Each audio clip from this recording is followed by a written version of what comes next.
sister Sandra was just a really great kid. But the man that killed your sister is dead. He's alive. Look. Jason is a child, right? Artist's conception of Jason is described by a would-be victim, right? And then, the murders. But he's dead. Jason's body has disappeared from the morgue. It was stolen. It was not stolen. 2 people at the hospital are missing. Coincidence? He's alive. Oh my God. Tommy's at the house.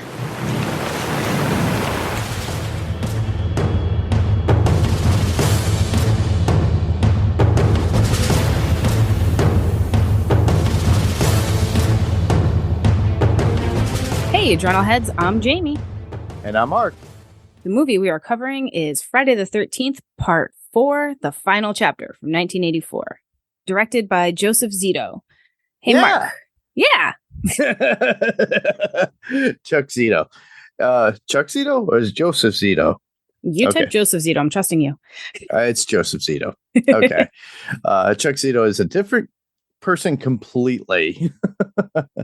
Yeah, so the tagline for this movie would be 3 times before you have felt the terror, known the madness, lived the horror. But this is the one you've been screaming for. Okay, so that's an interesting one. But there are other taglines too, and I'm going to just do a 3 more. So one other is Jason is back, and this is one you've been screaming for. Kind of weak. Yeah. The screaming for is the weak part of it. Yeah. Next one would be this is the one you've been dying for. Better. And the last one I have here is Friday, April 13th is Jason's unlucky day. All right, that's fair. That is fair too, based on what happens at the end. And by Yeah. the way, everybody, this is a spoiler full podcast. So for those of you who have never watched Friday the 13th Part 4 from 1984, stop the episode now, this podcast episode now. Go back, watch it, come back, listen to us, and have fun. If not, if you like to be spoiled, hang in there and have fun. And watch everything that we discuss, because we're going to discuss a lot of things that we loved about the episode or movie. And we're going to go through everything that we liked, the best kills, things that we liked about the movie within it and how it was done, effects wise, what they created, certain scenes, everything. Story based too, because there's certain things within this particular movie that is very different in comparison to previous Friday the 13th films. If you think about it, most of them were based around the camp. This gets away from the camp at that point. So Damien had actually started this Friday the 13th venture with Jayme on Watched It in the 80s. We're going to continue it on here because we're going to move on from the 80s all the way into the 90s. And we've maybe already in the 2000s, we'll see. Well, maybe into the 2000s for the fact that we actually did cover Jason X already on this podcast. So, we kind of jumped ahead and had fun, but we felt, we need to go back a little bit and just have fun with it. So I think that this works out. With this, we're going to have a little bit of information. With that, I'm going to start with the box office for this particular movie. So the movie made $32.9 million domestic, and that's like $81.9 million at a 2014 ticket price. So it made some decent money. I'm curious to find out exactly what it cost. I didn't see any information regarding that. Oh, it was a budget of $1.8 million. So if it cost $1.8 million and it made $32.9 million, it made a lot of money. Yeah, pretty good return on investment. Yeah, very good. So, actually, I have it written here and I didn't even read it. So basically, in adjusted dollars, that makes Final Chapter the fourth highest domestic grossing Friday the 13th film of all time. The only proper Friday the 13th sequel that made more than was pretty much part 3, and even then just barely at that time. The Final Chapter's opening weekend of 11.2 million was the biggest in the history of Paramount. So Wow. that's pretty amazing for that particular venture right there. So it shows that, and the thing is they banked it on saying this is the final Friday. It was the plan. That was the original plan. Like some bands and their goodbye tours. Yeah, exactly. But the thing is that when it comes to Friday the 13th, you have issues of producers, people of ownership, and it's really interesting when you get these people that are higher up in production that just bank on this. And I'm not going to say who they are, but we all know who they are. Well, because they need to. And there's a bunch of them who are still fighting, there's a and lot that's of why we legal don't get a issues. new. So we don't. We're getting a new. I'm impressed. We're getting a new TV show. I mean, I'm not going to believe it until I see it. But Oh, same here. And we've been talking about this over the course of the past year and a half, but I'm looking forward to it. It would be amazing if we do. I'm also intrigued at how it would go. Same here. Same here. They have to recast a lot of people. I don't think Ari Lehman's going to, de-age himself and jump and shave his head. His hair is nice and long and curly. But it's going to go back to the history of the original Friday the 13th lore and then go from there. And then I think their plan was to move into movies more and then reignite the idea of Friday the 13th. Now, those of us who played the video game, we had fun with it. And if you still have the game, it's still available and you still could play it online on your PS3, PS4, I think PS5, if you could download it. Not sure exactly. But regardless, it's still moving forward. But to talk about this particular movie, we're going to talk about, people that were involved, like the composer Harry Manfredini. And Harry Manfredini actually does a great job. And I think this is the last time that we actually do get a true score from Harry Manfredini for the Friday the 13th films. I think they reuse and repopulate a lot of his scores and his scenes in later films. No. Yes, they do. But nonetheless, this was the last one I believe that Harry actually did that did well. And then we got FX artist who we all know, Mr. Tom Savini, the Sultan of Splatter himself, comes he's back. Amazing. Yeah, he came back from the first film to come to do the fourth film. So we get all the cool It's supposed to be a full effects. circle moment. Yeah, blood effects gags from Mr. Tom Savini, who we all know and we all love. Like I said, the Sultan of Splatter, and he has his own effects school in Pennsylvania. Yep. So for those of you, cheap plug for Mr. Savini and his school. I'll put them in the show notes. So check that out. If you're interested in doing something like that, you don't have to do horror slasher films. You can do other things. And there's no age range, by the way. So Tom told me that himself because he tried to convince me once on the Zoom call. And I'm like, met him once in person. Yeah. Tom is very, very much the consummate gentleman.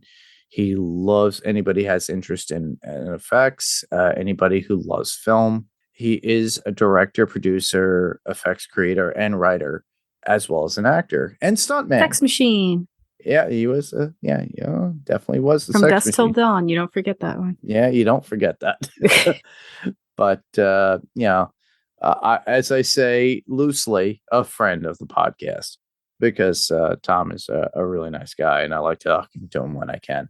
So with that, we're gonna dive right into Friday the 13th Part 4, the final chapter, and the synopsis is Jayme. Carefree lakeside vacation is interrupted by the reemergence of killer Jason Vorhees, played by Ted White. After he escapes from a morgue, leaving bodies in his wake, Jason travels to Camp Crystal Lake, where a group of friends is staying. The teens meet some locals, Tommy, Corey Feldman, and Trish, Kimberly Beck, as well as secretive hiker Rob, Eric Anderson. As the group of teenagers engages in drunken debauchery, their numbers begin to dwindle and pieces of the past resurface. I laugh at the drunken debauchery. Mind you, everybody, you all know this. I just copy and paste, and I find whatever is interesting when it comes to a synopsis or anything that comes from anybody that is in the film. So I think it's fun. But I thought after hearing Jayme say that, that was fun. But along with that, there are going to be people within the movie that we know from other films and not just this particular one. So, Jayme, do you want to start us out with the first one? I think, not arguably, hands down, the most famous person in this movie is Corey Feldman, who plays Tommy Jarvis. If you don't know him, you have never watched an 80s movie. He became well known for his roles in 1980s in the films such as Gremlins, Goonies, and Stand By Me. Feldman collaborated with Corey Haim, starring in numerous films such as the horror film The Lost Boys in 1987, the teen comedy License to Drive in 1988, romantic comedy Dream a Little Dream in 1989. They reunited for the A&E reality series The Two Coreys, which ran from 2007 to 2008. He has his own band called Corey and the Angels. They're terrible. He is currently supporting his new album and appearing at conventions. Yes, you too can meet Mr. Corey Feldman at a convention, or go see him, or see him live. I don't recommend that. Well, you know what? To each their own. To each his own. Yeah, exactly. Listen to the music. If you dig it, by all means, go see him. But I don't dig it. I did not dig it, and he tried to convince me. I'm going to say about 8 years ago. Oh, I pretended. Oh, no, I'm going to say 10 years ago. Holy crap. No, about 10 years ago. And it was at a Chiller Theater convention in New Jersey. And my buddy at the time, and who is now my boss, who, if you have a boss, you don't really like them too well. But anyhow, I went with him, and he was there, and he had to get an autograph for his girlfriend at the time, which is his wife. And I see Corey there. We're standing in line, and somebody's, my boss, current boss at the time now, is trying to make a deal, trying to get 2 autographs for the price of 1. Let's do this, dude. Let's go halvesies. And it was like, it doesn't work out. I also see Scott Schwartz hanging around helping. And we all know Scott Schwartz from A Christmas Story. And that's Fleck from the Christmas Story. And Schwartz is a typical Jersey native, which is fine. And he has found success in The Toy with Richard Pryor, Kidco, and, A Christmas Story. So he thought, okay, I'm going to help out Corey Feldman because he's also a young star and everything. He was a kid star or kid actor. So we're there, and all Corey could do is just try to hawk his whole music. So, Jayme, did that happen to you when you were there? Did he try to sell you on his music? His wife, who they divorced not long after I saw him, because I saw him about almost exactly a year ago. Okay. His wife was in charge of the table and talking up his music and trying to get me to buy his albums and tell me about his upcoming concerts. And I pretended very much that I liked his music, and I already had the album. So unfortunately, I would not be buying them. And because he has a tendency to be finicky. And if I said I didn't like it, I had a fear that I'd be kicked out of the line. He kinds to move people forward too. I understand. It's. I mean, he was nice. He talked. He was nice to us. He talked. I know he threw a hissy fit later at the convention with the people running it. Okay. But he was nice to the people in line. He's good to his fan base. Yeah. He charges more for resellers. Like, so if you get your autograph personalized with your name, it costs you less than without a personalization, which I'm okay with that. I got the same thing too. And I understand that completely. It's if you get it personalized to everybody, it's far cheaper than just his name on it, because the fear of, hey, you're going to sell it anyway. I've met a lot of people who go to these conventions and just get their autograph and be like, hey, just sign it.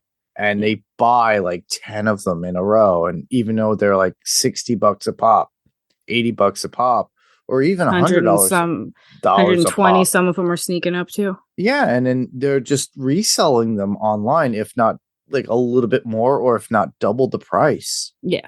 And it's just sad for the fact that you got these people that ruin a con for those people that just want to come here and meet their, celebrity crushes, or meet that celebrity that they never thought they could meet.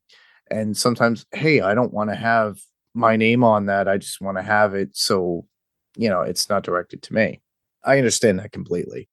But the thing is that people have made it hard for convention goers when it comes to that over the years. There's ways around it, honestly. I know that because I know people, and I know how to.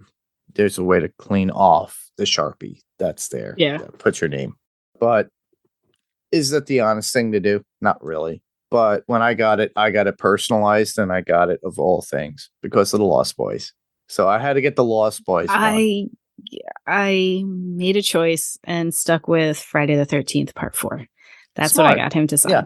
Because I have a book. I have a Camp Crystal Lake book. I've mentioned it before. Yeah. That's where I get the majority of my autographs, because there's been a lot of people in these movies. So that's the one I went with. But Yeah, I have a partially filled out Lost Boys poster. My boyfriend has a Goonies poster that's got some autographs on it. So if we meet him again, or if we have the option again, I might pay for another autograph depending on lines and how long and how much he's charging and who else I'm meeting that weekend. Well, it's very hard too, because there's certain regretful moments in conventions too. Because I was with my friend Stacy, I'm going to say about 12 or 13 years ago. And we went to a Monster Mania convention. Who didn't have the longest line that was the biggest name, but not many people were going to? Miss Carrie Fisher. Oh, interesting. So there we were. That's weird. Online waiting for somebody else that she wanted to go to, but I'm standing literally right in front of Carrie Fisher at her table because nobody was in line. That's insane. And I'm having a conversation with Carrie Fisher. And what did Mark not do? Buy an autograph, get a selfie, or anything. I thought, I'll come back. Well, what happens at the end of a weekend of a convention? You run out of money. Yep. So I thought, I'll get it later. Never happened. I think she was there for like a day and a half. But the thing is, lesson learned. If you really want it, make a point at it. You don't know when these people are going to come back. I've seen Corey Haim at a convention too. And is Corey Haim with us now to this day? No. So you got one of the two Corys that is missing, and Corey Haim was very good. So enough about convention talk. We kind of digressed, but we're going to move on to the next one that is on who we might know from the movie. Ted White, who is playing Jason. Yes. I have not met. I have not met either. So Ted White, who plays Jason Voorhees in the movie, his real name was Alex Bayuth, known professionally as Ted White, was an American stuntman and actor who is best known for playing Jason Voorhees in the Friday the 13th, the final chapter. So it's the only thing that, a lot of people know or equate him to. Well, stuntmen don't get known unless they play generally a horror character. Or suit actor that is known, or you said, a horror character. Horror or Jackie Chan. Those are the only stuntmen I can think of that. Well, there are others too, but honestly, I give credit and more credit to any suit actor that's out there, and they don't necessarily have to be horror, monster, or whatever. They could just be pure stuntmen, and there's a lot of them. Like if you look at Dick Warlock, but we're talking about Ted White now, everybody. So I'm going to continue on with that. Not to digress. He was also notable for having doubled for John Wayne, Fess Parker, Clark Gable, and Richard Boone. That's how long this man has been around. He started his career in 1949 and ended it in the year 2000 with the film Gone in 60 Seconds, which is a remake of with Nicolas Cage at the time and Casey Affleck, which is amazing. That is a long career. That is a very long career, and a very long career that's very hard on your body. That is. And he passed away in 2022 at the age of 96 of natural causes, Jayme.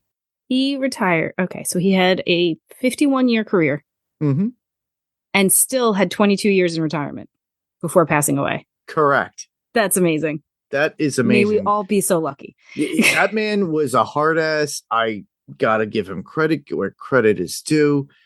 Thank you, Mr. White, for doing what you do, or Mr. Bayeth. His last appearance was in To Hell and Back, the Kane Horror Story, Hodder Story. So, To Hell and Back, the Kane Hodder Story in 2018. Played himself. He was interviewed like everybody else in the documentary, and he just talks about Kane Hodder, who is they were buddies. They were buddies because they both played Jason, and they were both stuntmen. And it's knowing how that life was. So it's amazing that we get. I believe he died on Kane's birthday. I think Kane said that in one of the panels I saw him at. Oh wow! I could be wrong on that. This is a fuzzy memory, but you got to meet Kane how long ago? Like what, 2 or 3 years ago? I've met him several times. Oh, okay. But the last time? The last time was, I think, 3 years ago. Okay. Maybe 2. It's been a while since I saw Kane, but he was one of the people that everybody looked up to as far as stuntman, as far as like I say costume character stuntman, because a lot of people just look at them as like, oh, you're just in costume. But honestly, these guys put their lives on the line. If you look at Kane, he's got scars, and they put their lives on the line and they do what they have to do. The Harry Potter documentary, the one guy almost died. The one stuntman almost died. He was stunting, doubling Harry. Yeah. And these wheelchair things, bound. Yeah. These things happened, and it happens all the time, but these guys put their lives on the line because they do love to do what they do. And they give us the entertainment and give us the things that we can never really see properly in a film. Now, mind you, with digital effects nowadays, they try to eliminate that.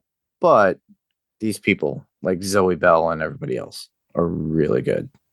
Okay, next one. Kimberly Beck, who plays Trish, a former American actress and model. She's best known for her role as Trish Jarvis in Friday the 13th, The Final Chapter.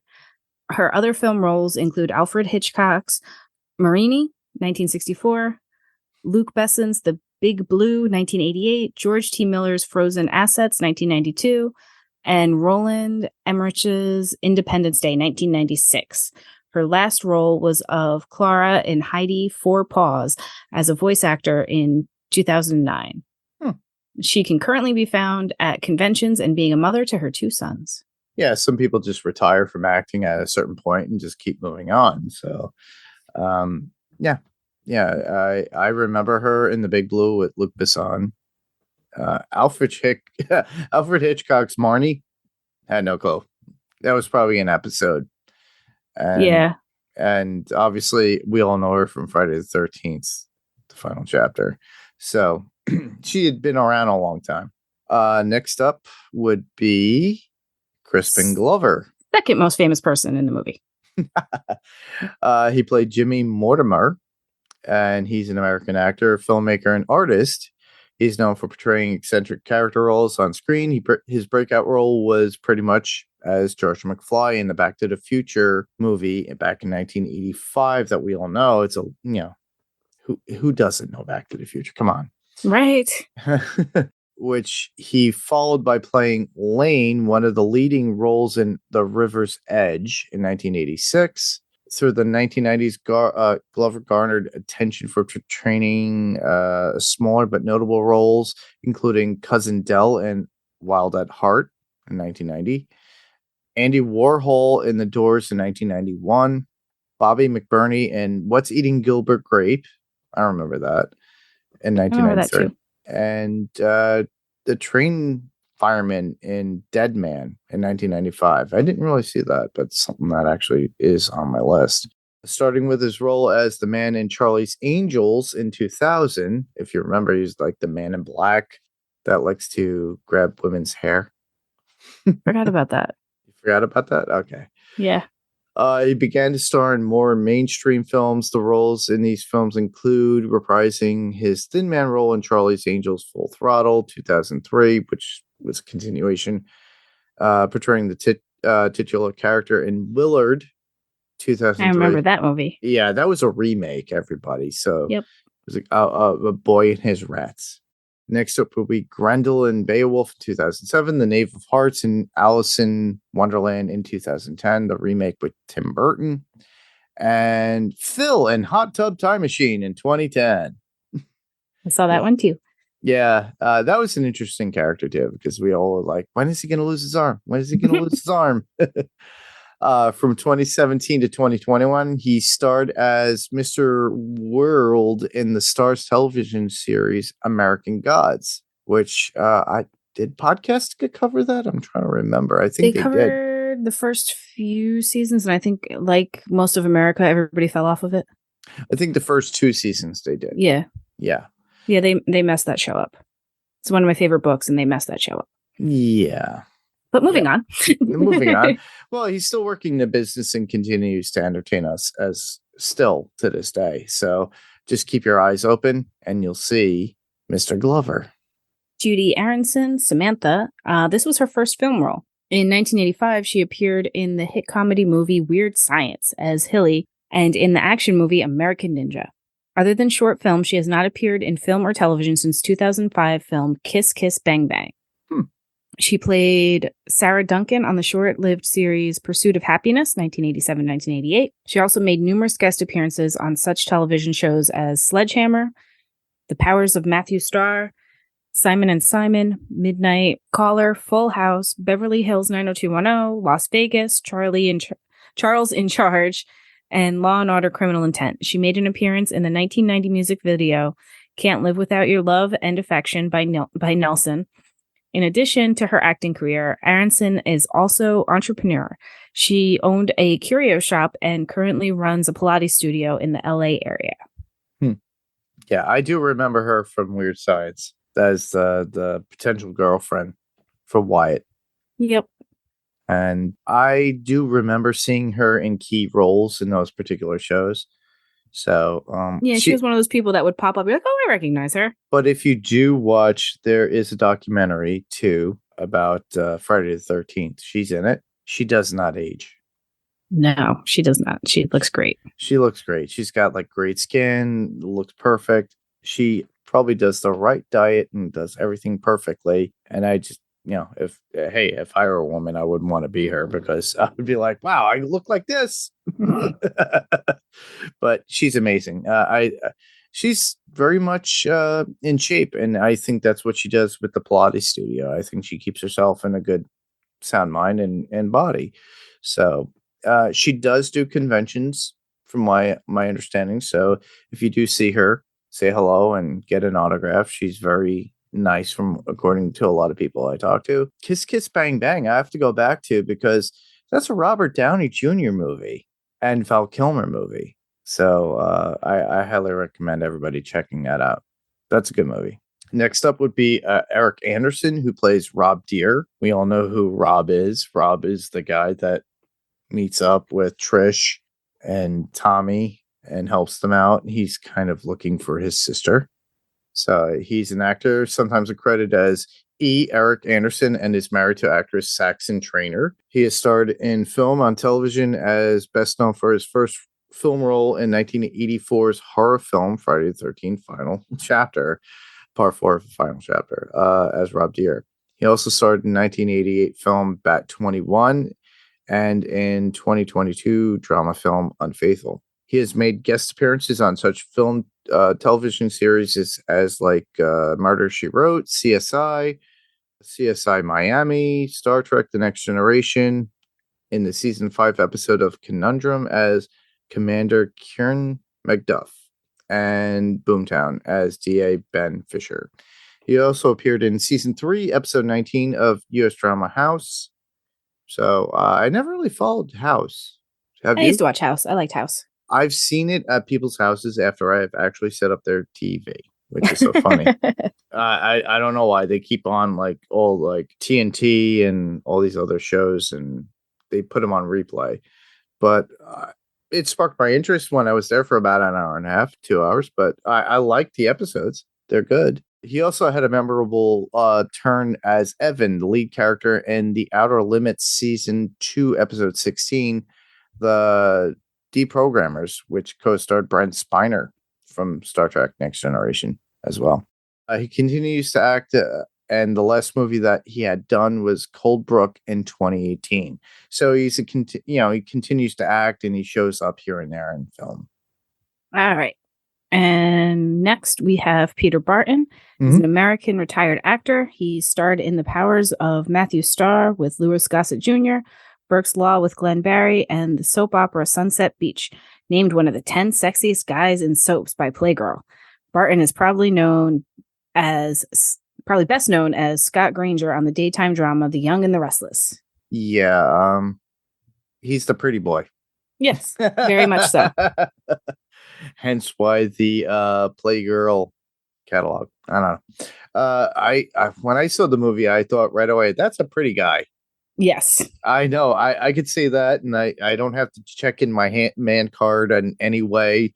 I'll say it. He was a pretty man and is a pretty man. So, but the thing is that I was like, oh, wow, he did. Yeah. And yeah, that was the first thing you think of, like, even as a kid or teenager, when you're watching this, it's like, who's going to die? They're pretty. They're pretty. They're pretty. They're going to have, yeah, they're dead. They're dead. They're dead. So I did enjoy the fact that, it's like he was there. He was eye candy for the girls or ladies. I mean, guys get all the eye candy in horror movies, so it was nice to have. Exactly. And he was in the shower. So, You got that. But it's not just eye candy for the ladies. It's eye candy for the guys who feel that way as well. Exactly. So it works both ways. Same thing with the ladies, too. Everybody. We times are changing. So you can look on early horror movies with that and that aspect as well. Next up would be Barbara Howard, and she played Sarah. And she's an American psychotherapist and retired actress now, and who remains best known for her roles in this particular film, Friday the 13th, The Final Chapter, and in the television series Falcon Crest as Melissa Agretti's cousin, Robin Agretti. She retired from acting in the year 2000 to pursue her current career as a psychotherapist. Her last role was in the TV series The Early Edition in the year 2000. Our twins, Camilla and Carrie Moore, Tina and Terry, are English actresses who have starred in films and on television.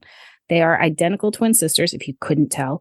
They have starred together in some movies. The French film Le Jumet, directed by Yves Robert. Yeah. And TV shows. The twins were born in London. They are known for their roles in the 1984 horror film Friday the 13th as Tina and Terry. Camilla's most recent films is 1997's Dead Tides. Her well-known TV role was the soap opera's Days of Our Lives as Gillian Forrester from 1986 to 1987. She originated the role that her sister had gone on to portray from 1987 to 1988. And she has made guest appearances on TV shows such as The A-Team, Matlock, Baywatch Nights. Camilla temporarily stepped into the role of Anna Devane from 1991 to 1992, a popular character of the soap opera General Hospital, which has been played by Finola Hughes. Lots of soap opera stuff. Lots of soap opera stuff. I guess they like the Europeans. But next up would be Joan Freeman, who played Mrs. Jarvis. So I had a lot of fun trying to find out a lot of information about this lady. So she first appeared on television at the age of 7 in the children's show Sandy Dreams. Acting throughout her childhood and teenage years, she had her first big break in the starring role on the TV show Bus Stop. She eventually starred opposite Roy Orbison in the 1967 movie The Fastest Guitar Alive. She was also Elvis Presley's love interest in the 1964 film Roustabout. She appears to have retired from the entertainment industry, and this is probably one of the last few movies that she had done. So Joan Freeman and her husband, Bruce Kessler, frequently travel around the world in their boat and were featured recently in an online boating site called trawlerworld.com. So she's been around since, I'm going to say she's been alive since like the late 40s, early 50s. So she's been around a long time and she needed that retirement. So, but she gave us a great presence and she gave us a great Mrs. Jarvis. She did. Yeah. All right. Bruce Mahler, Axel, appeared on 2 episodes of the TV series Fernwood Tonight in 1980. He appeared on Fridays, an early 1980s ABC sketch show modeled after Saturday Night Live, where most of his appearances showcased his musical talent and radio DJ style voice, most notably in reoccurring sketches, The Latin DJ, and other one-off sketches, KPLO, about the Palestinian Liberation Organization terrorists hosting a radio show in their bunker. That's kind of funny. And a classical get down about classical pianists who hosts his radio show like a top 40 station. Okay, that was probably pretty cute too. 2 years after Friday was canceled, Mahler portrayed Sergeant Douglas Fackler in the 1984 film Police Academy. His other film work includes, obviously, Final Chapter, 1985's The Police Academy 2, Their First Assignment, American sitcom Different Strokes, 1986's Police Academy 3, Back in Training, 1987 Funland, and 1989 sequel to Police Academy 6, City Under Siege. In the 1990s, Mahler appeared on television series The Famous Teddy Z and had a reoccurring role on Seinfeld. He had minor roles in the movie Hook, Dick Tracy, and Loaded Weapon 1. So he's one of those people you've seen on stuff. Yeah, more comedic based more than anything, and it actually shows within his portrayal of Axel. I was going to say, and arguably comedic based in this role as well. Especially, it's like, who else is going to be, after the girlfriend like shuts them down, and then he goes back to watching the people doing aerobics on TV in the middle of the morning with the dead body behind them. Who does that? Yeah. Who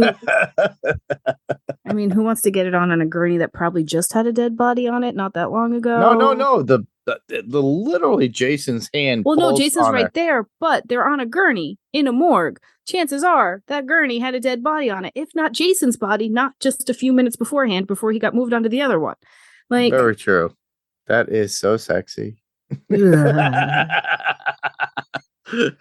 I know, morbid everybody, but okay. All right. Second to last of who we have here and who we may know. Lawrence Monsoon, who plays Ted. Monison, actually. Got that wrong. Lawrence Monison, who played Ted. Monison's first film was the 1982 comedy The Last American Virgin. I remember this because I actually seen this movie, in which he starred as Gary. Other well-known film roles include the 1980 horror film, as we're talking about right now, Friday the 13th Final Chapter, as Ted Cooper, and the 1985 drama Mask as Ben. So, if you remember that Eric Stoltz movie, Mask, that is the friend of the kid, or Eric Stoltz's in the movie. For his role in the HBO television film and the band played on, Monison received a nomination as Best Supporting Actor in a Movie or Miniseries at the 1994 Cable Ace Awards. So he's done well for himself and has moved on since this particular film. Monison starred in the short-lived, only 2 episodes were aired, 1997 TV series Prince Street. He had a recurring role on the series Resurrection Boulevard as Joey the Rock Manelli, appearing in 7 episodes during its first 2 seasons, 2000 to 2001. I did not know any of this, but okay. Monison also made guest appearances on episodes of a number of TV series, including Different Strokes, Beverly Hills, 90210, ER, NCIS, CSI Crime Scene Investigation, 24, the Star Trek Deep Space Nine 1993 episode, The Storyteller. I got to go back and watch that. I was just thinking I'm going to rewatch VR right now, so I got to look out for him. Yeah, exactly. And the Star Trek Enterprise 2001 episode, Fortunate Son. So Monison's last film role was in 2005's Guns Before Butter, while his last television role was in 2010 episode, The 34th Floor, on the series CSI New York. So he's been around and he's constantly working as a working actor. Now, mind you, keep in mind, everybody, we will talk about there's a Friday the 13th documentary. We talked about this on when we covered Jason X. We're going to talk about it at the very end too. And our final actor was only in 2 additional movies. Clyde Hayes, who played Paul, was also in Neon Maniacs in 1986 and The Last Producer in 2000. Neither movie I've ever heard of before. Neon Maniacs I actually do recall, but the thing is that I looked for information on Clyde Hayes. There's hardly any information regarding that, meaning that he probably left Hollywood and got a regular job. So not many people are following up on it. He doesn't do conventions, but as I said before, a majority of who we have talked about and people who we know from the film, you could find at conventions. So if you're really into the idea of Friday the 13th, gathering a book of autographs or just getting a picture with these people or talking to them, go to your local convention, look for your horror sci-fi conventions and find it. And then you will find some people there. Or even just look up for the person through their official sites, and then you'll be able to find something because they show guest appearances. All right. We spent about 40 some odd minutes talking about all these people and introduction of the movie. So here's where we get into the nit and gritty. So, all right. What are your thoughts, overall thoughts, Amy, of this particular film? I know it's an older film. It's from 1984. We kind of grew up on this because by the time this movie came out, I was 12 years old. But I didn't see it until I was probably maybe 14, maybe 15 when I was in high school. I was 4 when this movie came out, so I did not see it when it first came out. Yeah, I know. But I mean, obviously I've seen it. I don't remember the first time I've seen it. I've seen it a bunch. I enjoy this movie. It's one of the ones I'll go to because Crispin Glover's dancing. Mm-hmm. There's some good deaths. There's some good scares. Like there's some good cinematography.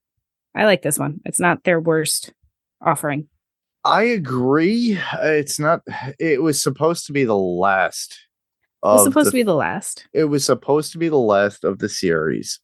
So Sean Cunningham started off with Friday the 13th, as we all know. Yep. And they were trying to cut it off at a point where Paramount was like, we're done. We want to get rid of this. This franchise is over. We should get it and end it. So and movies didn't have 10 installments. Movie series didn't have 10 installments at that point. At that point, 3 was a lot at that point. James Bond was like the biggest franchise at that time. Godzilla in Toho in Japan was a big franchise at that time. Nothing that was horror-based or slasher-based. And this became the start of the slasher franchise where we could actually go. We came close to 13 movies. Yeah. From the original Paramount series, if you think about it. We got to literally 9, I think, technically, with Paramount. Oh, I forget who owns which one, so I'm not going to play this game. X was a new line. Yep. And X property is arguable because it's called Jason X and not Friday the 13th. There are people who argue whether it's part of this franchise or not. Well, same thing with Jason Goes to Hell. Yeah. So I think, no, Jason Goes to Hell was the first. So, all right. So they got 8 total for Paramount. It's a pretty big run. That's a big run for its time. And I think during that time, too, by the way, everybody, the MTV Movie Awards, they awarded it the Lifetime Achievement Award to Godzilla. That year when Jason Takes Manhattan, or not Jason Takes Manhattan, Jason 9, He Goes to Hell. That when that came out. So, all right. But I'm just saying, at least they had 8 good movies from Paramount that was under contract from Paramount. And then after that, New Line wound up buying it out, and they couldn't use the Friday the 13th moniker anymore until they were officially bought out for it. Paramount was bought out for it. So they were able to do Jason Goes to Hell, Jason X, which we covered, and then Jason versus Freddy. And then later on, they were able to do the remake of Friday the 13th. But at this point, they were trying to end the series. Which to me, I thought, oh man, he's dead. And mind you, I had, I was kind of like one of those kids that grew up in the 70s and 80s because I was afraid of my own shadow. I didn't really get into horror movies until I would say I was 14, not until I was a freshman in high school. Because guess what? We got cable. Ah. And I overcame my fears of horror movies. And what was I reading back then? Clive Barker, Stephen King, H.P. Lovecraft, Edgar Allan Poe. I was reading all this stuff, reading comics and reading more extreme comics at that time, during that time, like with Watchmen, the Dark Knight series came out with Frank Miller. So I was all engulfed into that whole aspect. And then I started going into the things that I was, kind of a sissy boy and didn't want to watch because I was afraid of that or afraid of my own shadow. So I started looking into the effects and getting involved and watching. And this is one of the movies I started my venture with, along with like Friday the 13th Part 3. I'm going to say after, no sooner after that would been like, Friday the 13th Part 5 and 6 and everything like that. So I started getting into all these movies because of VHS. You could easily just rent them. And back then you go to Blockbuster or I forget the other name of the company that was out there. All right, whatever. I'm forgetting the name of the actual independent company. It was like a national company, but regardless, I would be able to rent those movies and watch them, or if not, watch them on, HBO, Showtime, whatnot. And when I heard that the announcement was, but I was just like, what? What, reading Fangoria? Are you kidding me? No. No, because I knew, by the time I got to Fangoria, I was in high school, by the way. So it was 1986. What came out in 1986? Friday the 13th Part 6. Yeah. So I was already up to date and going, they try to cancel this particular series. But that's when things shifted in the series, but we will get into that at a later point. But with this one, this was more brutal. And the one thing that captivated me about this is it still stood the time of, or held on to the regard of the original series. Like the first one, they didn't have previously on Friday the 13th, because in the very beginning of every movie, after like the first Friday the 13th, they do a recap from the previous film and it would move into the next, because Jayme, you've done this with Damien when you covered Part 2 and Part 3. Yep. So they had a recap of those particular films. Because time went by more so than this one. This one kind of picks up literally right after. Yeah. Like we get our recap and then we see the emergency services showing up. And that's this is the last movie where we see it, where it picks off where the last movie was. Yeah. Which could be like Sunday the 15th. Yeah. Technically. But they realized it's like we're priding ourselves on the idea of Friday the 13th. So this one, very bloody, very like Jason is still organic, still a psycho, still going after people. There's no undead body, no, well, spoilers to everybody for Part 5 and Part 6.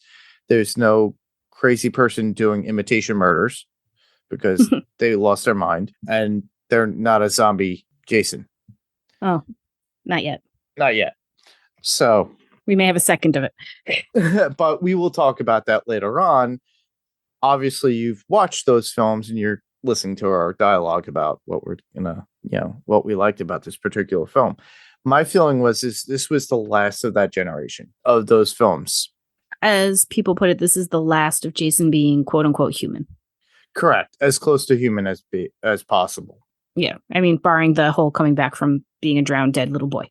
Right. Which was supposedly a fantasy in Mrs. Voorhees' head, apparently. Yeah. Because he became like a crazy wild child out in this, he wasn't in a jungle, in Jungle to Jungle. That particular movie, but he was also, in the woods taking care of himself and what have you. there's a whole lot of legends out there, and there's a lot of folklore regarding this, and people have subreddits of their stories and their own stories regarding Jason. Trust me. If you want to go down that whole rabbit hole, you're more than welcome to. We don't do that here. No.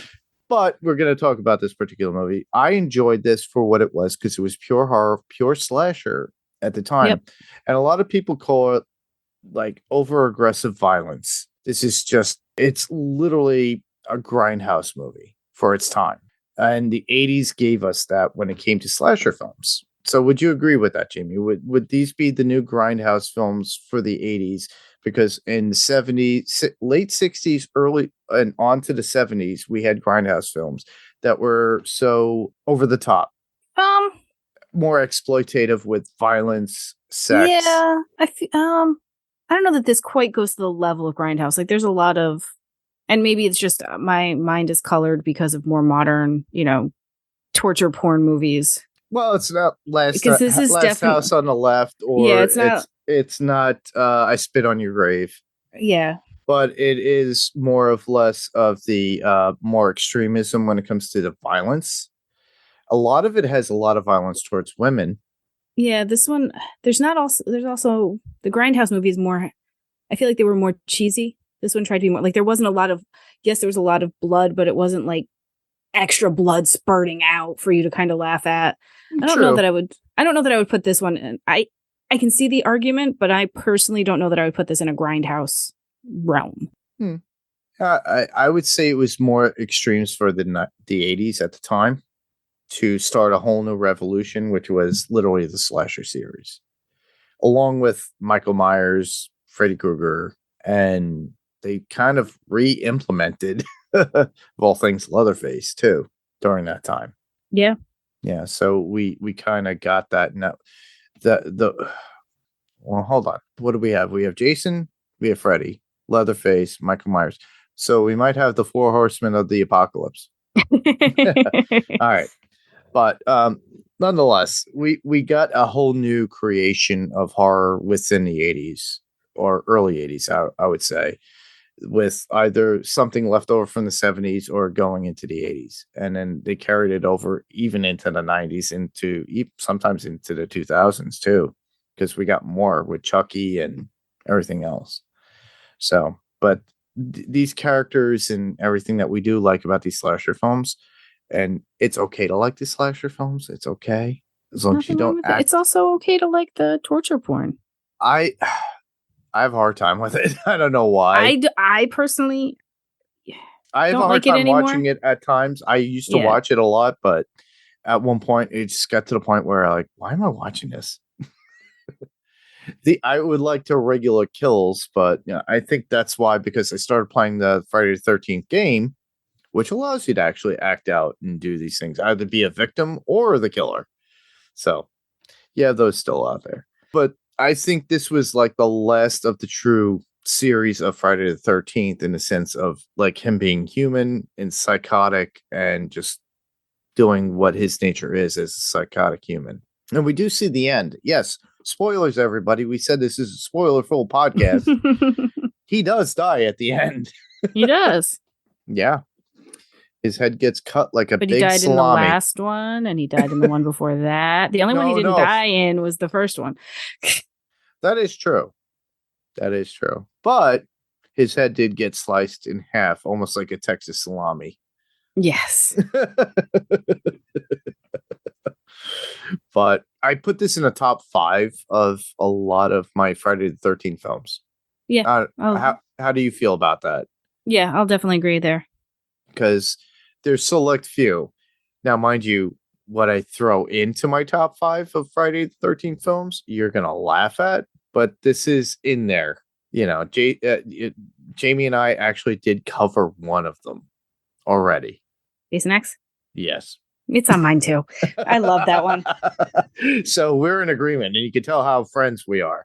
What type of friends we are. Ben is no longer our friend. Oh, come on. Ben just doesn't like really bad movies at times, which I understand. Now, Jason X, I would put in the grindhouse category. Really? I could see, yeah. I put it more in fantasy, sci-fi, horror. But, well, yeah, there's that too. But whatever. But regardless, I put this in the top 5 of my overall Friday the 13th ones.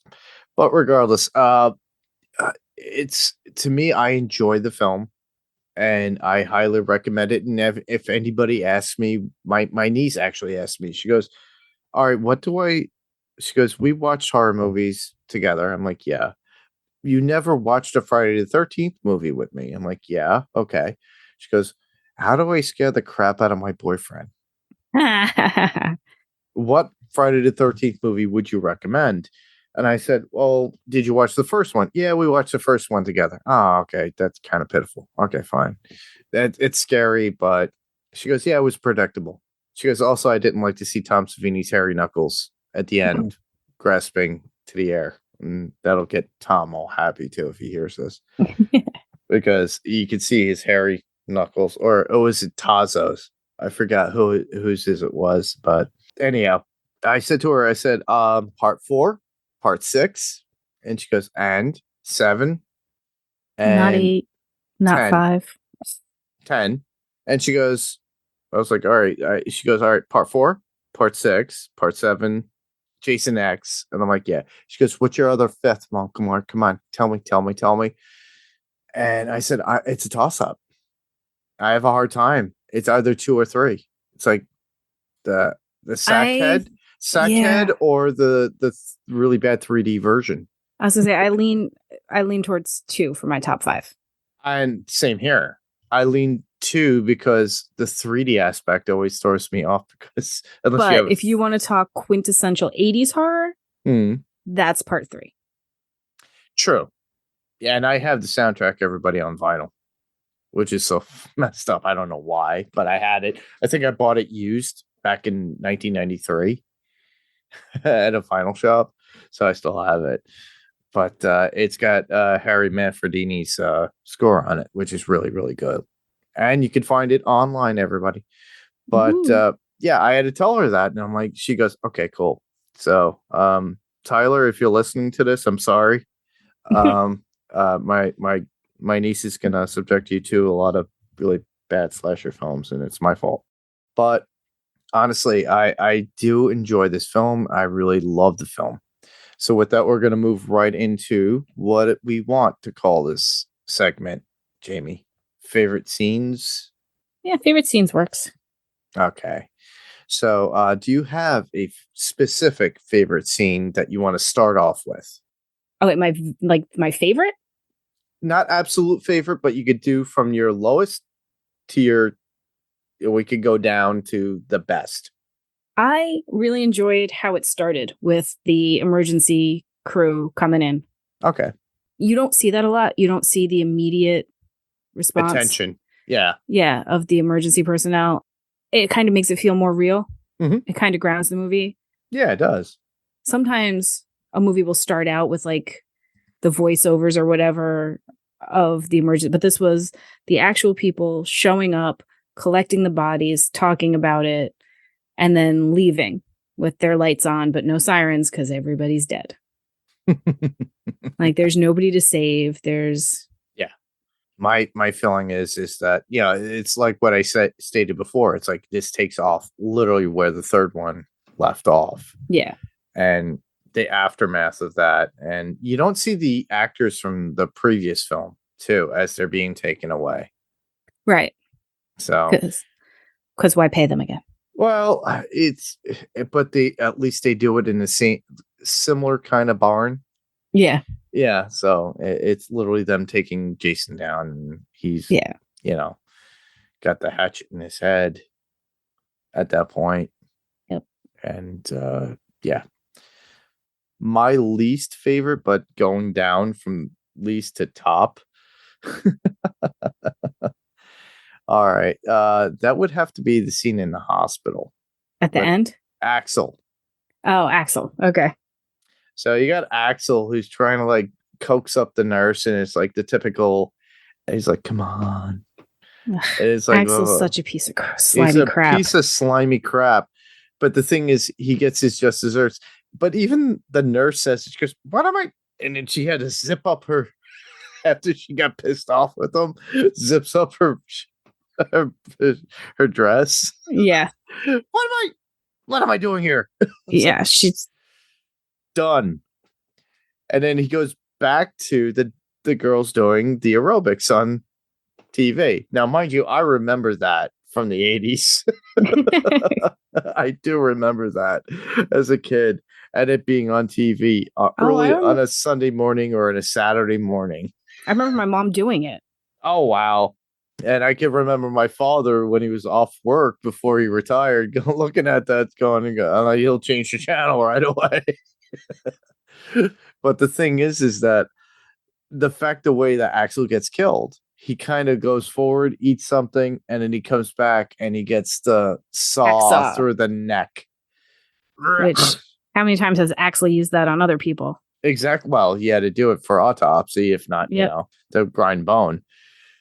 And then, he pretty much has his head cut off. Then Jason with the nurse with the lift up with her neck. I enjoy that. Well, that is an homage to a Halloween kill. Oh yeah. So in the first Halloween kill in Halloween the movie, when PJ Souls goes, go down there and get me a beer after her dropping the blanket and seeing her boobies. The guy goes down there, he's got the glasses on, but Michael Myers winds up like lifting him up by the neck and then stabbing him in the gut or the chest. Literally, this is what, Jason does to this girl. So it's kind of an homage or and it becomes a big horror movie trope at certain points. Yes. Like you can go through a lot of movies and see that same thing where there's the big tough slasher / bad guy. Mm-hmm. Just big show of force. Now, mind you, is this one of my favorite kills? No. This is literally just the scene itself overall that I enjoyed. And if you think of me being sick, I'm sorry. Did you have another one? Little Tommy living every preteen boy's dream, watching the neighbors get it on. Oh, okay. I thought him playing saxon. Oh, the kids want to get into the cabin across from the house and he's playing Peeping Tom. Yeah. And he's jumping up and down, doesn't know what the hell he's doing with his body, going, oh my God. He's so boobs. Oh my God. Like that's just. I think that is the most original that probably Corey Feldman has ever been.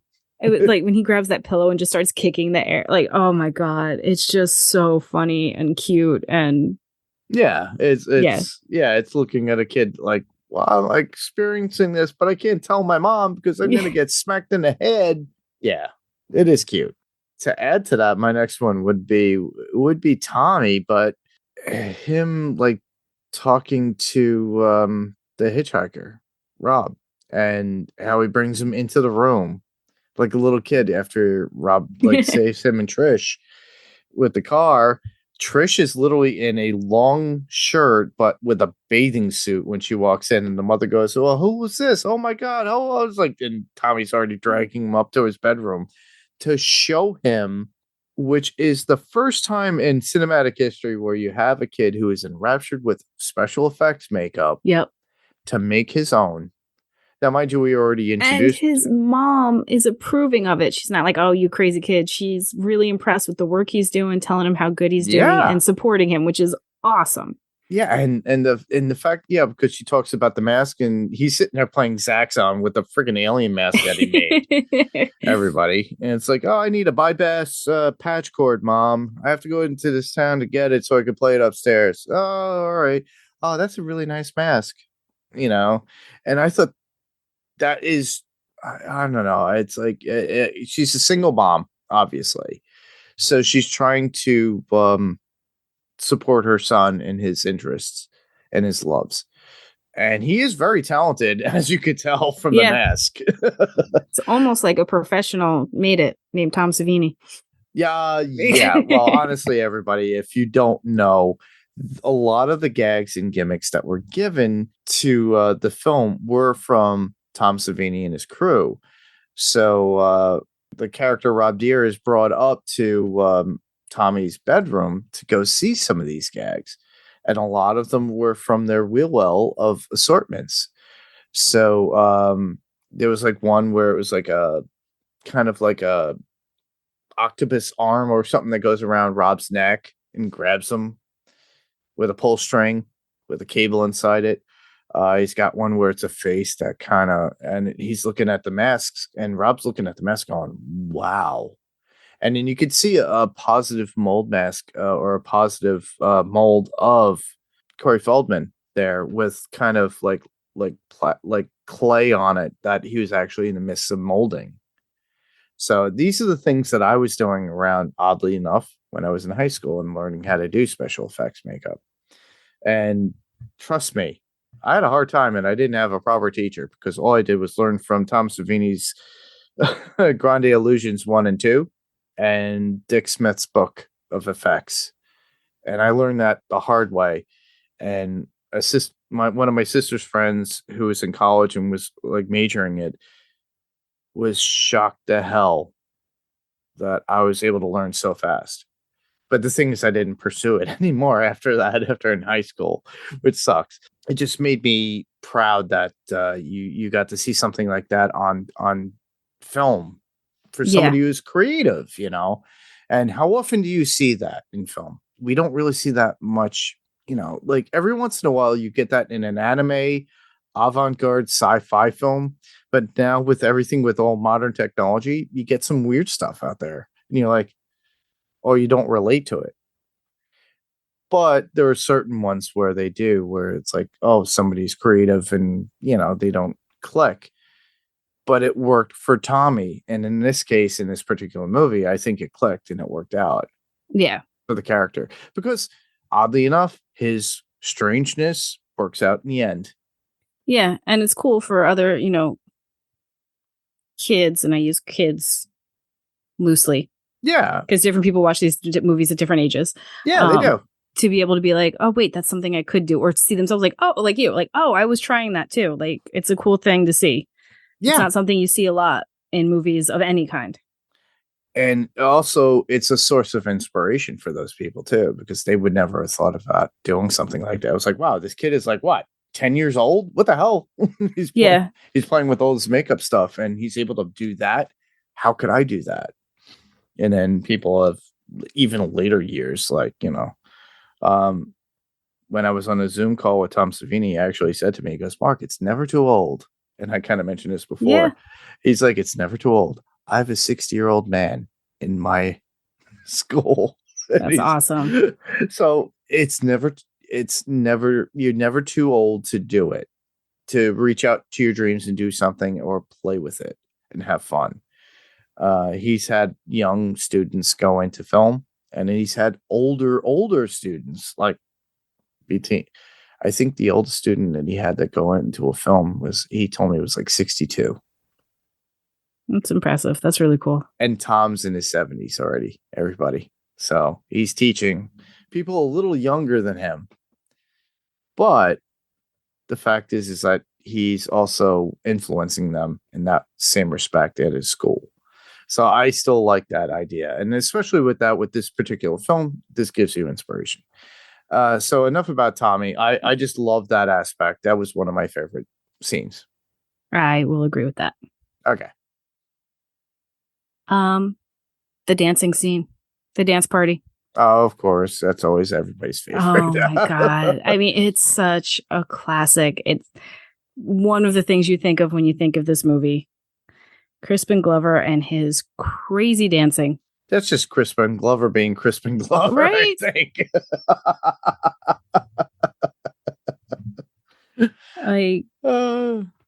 And the fact that there's a girl who's pretending to try and get into it now, or be interested in him. Yeah.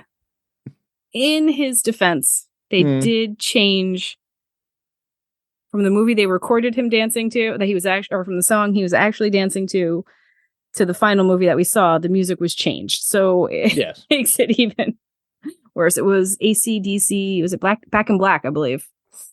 I think so, and I heard that too. It's not something that I have, honestly, listeners. I have not looked at the unknown or interesting. I know facts. it was Yeah, I know it was I knew it was an AC/DC. AC/DC song. I'm almost positive it was Back in Black, which I think makes more sense for that kind of dancing. A little bit. A little bit, but a not little much. But it's still one of those things that you can not really dance to. Plus, it's a good scene because you get to see all of the characters' personality. Together. Like, it's a good way. Well, it's also a good way to see their personalities and like who's who. And like, you know, the one twin sees the girl and the guy dancing together, and then the second the girl walks away, she's like, "Hey, you want to hook up with me too?" Like, and you're like, "Oh, okay, that's who you are." Like, and poor teddy bear. Ugh. Oh my God, he needed to put that in his own computer. Tap tap tap tap tap tap. Yeah. Oh my God, teddy bear. Yeah. Like, you thought he was kind of weird and full of himself before, and then you want to give teddy bear a kiss? Like, ugh. Well, it's but that's the character he's playing. Like, it worked really well for the character. Honestly, this was one of the movies that gives you those typical slasher horror tropes of the individual characters and who they are. The slutty girl, the goofball / nerd who is derogatory to others. You got the regular nerd who's just completely is trying to like get with the girl. Then you got the wholesome girl. And you got the semi-slutty girl.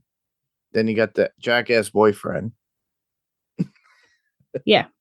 Yeah, there's like a whole combination. And it's honestly, listeners, this leads all the way up to what would be modern day Scream. Because what do you do in a horror movie? So obviously we got the typical tropes, and this is what actually created the typical tropes. If you think about it, we got this in the previous films themselves in Friday the 13th Part 2 and Friday the 13th Part 3. And then we get revisited to this in Friday the 13th Part 6.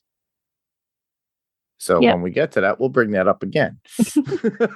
Somehow it'll come up a lot in 80s and 90s horror movies. Correct. There's always a trope of the personality types that of certain characters.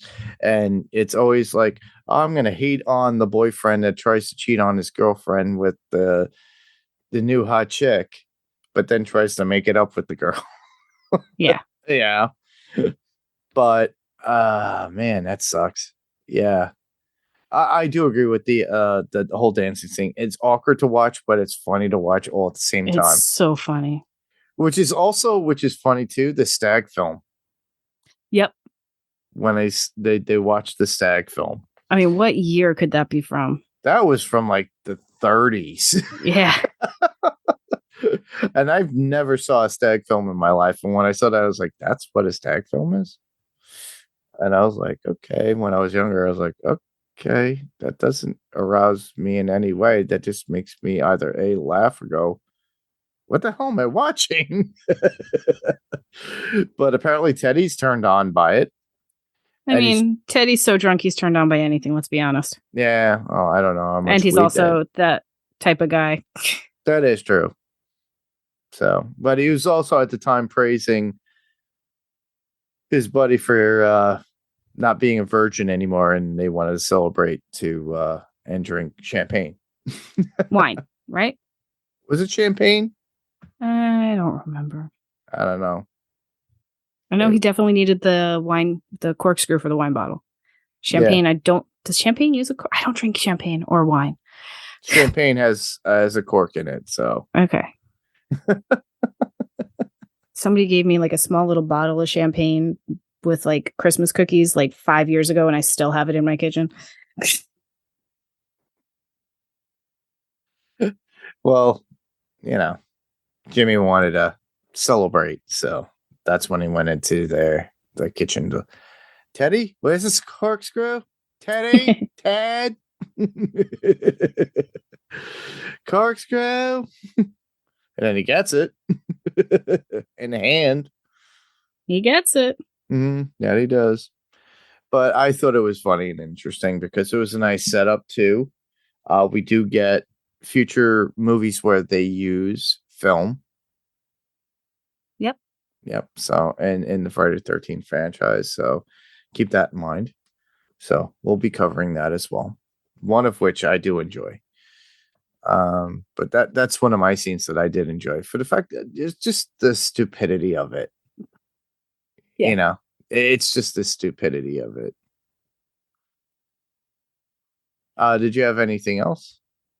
I had one more scene. I have one more scene. Okay. And that is when, and I'm blanking on her name. What's her name runs next door and then starts finding all the dead bodies. Like Trish? Trish, when she runs next door and she finds all the dead bodies. Like it's one of the things I love about the Jason movies is he knows how to place bodies to scare you. Like everywhere she ran, there was another dead body. Well, I get that from his mother from the first film because she did that too. Yeah, no, it's one of the things I love. I love I love the slow kill without anybody noticing that somebody's being killed. Like just slowly the numbers dwindle. And then all of a sudden there's one person left and they're like, hey, something's weird. Now this happened to be somebody who was next door, which makes it even better. And has no, because it's one thing when you see your friends killed. It's a whole nother thing when you're just like, oh my God, somebody's dead. And there's another one. And there's another one. Oh my God. Like, that's terrifying. Or Jason rips them down because he's got them where their hands are staked to the sides of the door to hold them up. And he rips them down like if they're just paper. Something like cover and their hands shred through that. That is the most disturbing thing to look at. But also it's like, that's artistic in a sense of like, yes, that would be something from a madman that you could actually watch on film legally. By the way, it's not a snuff film. So you're able to actually watch something like this where it's not bad to watch. But we do not condone in any way by this podcast that you actually do these things because that would be bad. You just watch the stuff. It's okay. Vent your frustrations through watching it. That's all I'm saying. But yeah, it's kind of disturbing nonetheless. It's like it's just like I'm like, as I watched that one scene when he ripped somebody down and literally the stake is going through their hands. Now, I mean, if you've seen the movie, you know that scene. Like it's a quick beat, but it's so disturbing. Well done and disturbing. Yeah.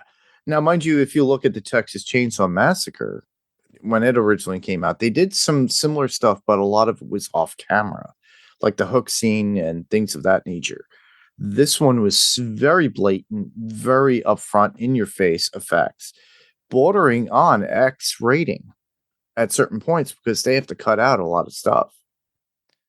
Now, I find it funny that, somebody who I've interviewed and has done movies and they did comedy almost got flagged for an X rating. Kevin Smith almost got flagged for an X rating for Zack and Miri Make a Porno. I mean, because of sexual with like somebody got poop on their face. It's not real poop. And maybe if they didn't add the corn. It was supposed to be coffee beans. That's a funny scene. He edited it out and he disputed it and he won everybody. And yeah. But this is one where it's more of an extremism, almost similar to what they did with Exorcist in certain other movies too. Because The Exorcist was bordering on X rating when it first came out, and they had to edit a lot out of that. Now, because of the extreme violence and blood and gore and everything else that Linda Blair had to do herself. But this is one of those, but even with the cutscenes in the film, it is kind of disturbing. I don't know about you people, but me, I was like, when I saw that, I was like, okay, I can live with it and say I watch it and I can watch it again because I know the effects and how they did it. It's a dummy, but the way they executed the scene is amazing. But yeah, it's that's one of those scenes, and that's chilling how she goes to sea. The only other one I would say, which I like and it's funny, but it's kind of really upsetting too, the hitchhiker in the very beginning of the film, which is a typical trope within Friday the 13th, especially the first film. But in this case, it was a heavy-set woman, a girl, and he goes, "Hey, do you have a you have a friend?" Because they were going to pull over, try to pick her up. Pick her up! No, no, no, no! And then they said no, and then she winds up giving them the finger, and then she reverses the sign as it says "fuck you," This is her sign, and then she sits down to proceed to eat a banana. And then gets killed by Jason from the back with something spiking through her neck and coming out the neck. So that's like an homage to the original first film when Mrs. Voorhees killed the first hitchhiker going to Camp Crystal Lake at that time. So I found it funny and humorous in the sense of like, okay, we got a reflection based upon the first movie. So they're coming full circle at this point with this particular movie with certain gags.